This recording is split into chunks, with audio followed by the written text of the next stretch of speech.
Hello and welcome to Overdosing on Intellect. This is your host, Ethan Misaki.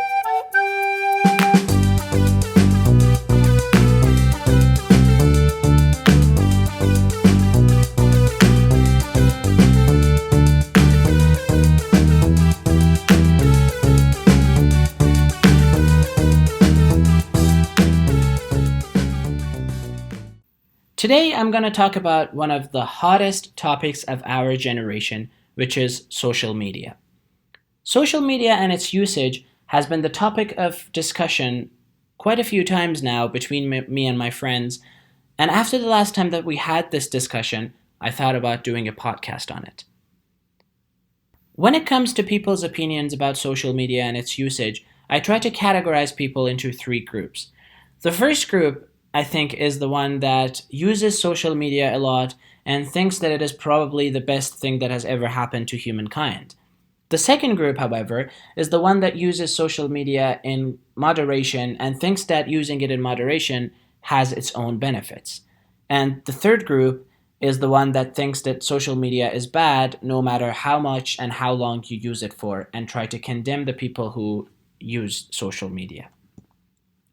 So I thought, instead of just looking into people's opinions about it, let's see what science has to say about social media and its usage.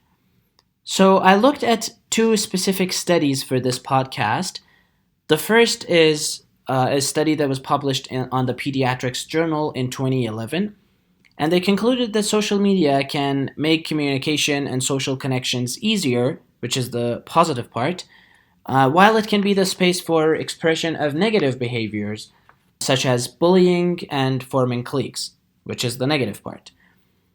Of course, as the name of the journal suggests, this study is talking about children and adolescents, and it goes on to ask the parents, teachers, and pediatricians to help control the negative aspects of social media.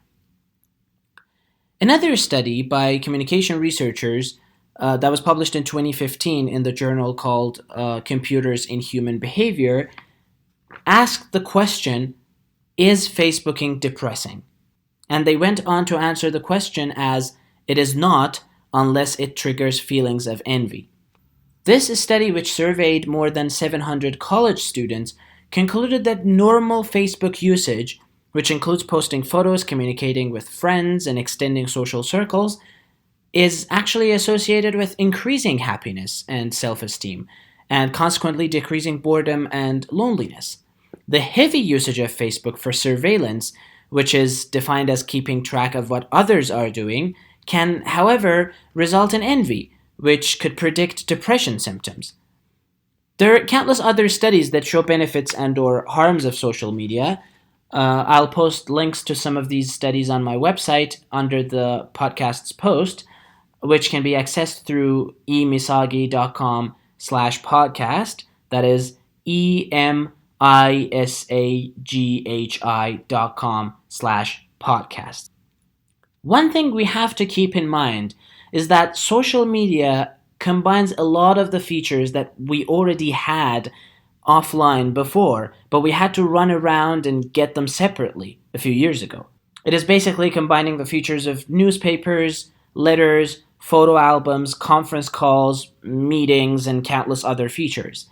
And all of them are actually in one place now, and they're accessible almost from everywhere. Now, some people do have the potential to be triggered and become envious, for example, if they start looking at a happy person's photo album. This is not any different from doing the same thing on Instagram or Facebook. I don't think the social media platform is really to blame here, but rather the person's pre-existent state, which has to be addressed regardless of whether it was triggered by social media or looking at an old paper photo album. The only thing social media does here is that it makes it readily and easily available. It's our responsibility as users to decide how and when to use those features.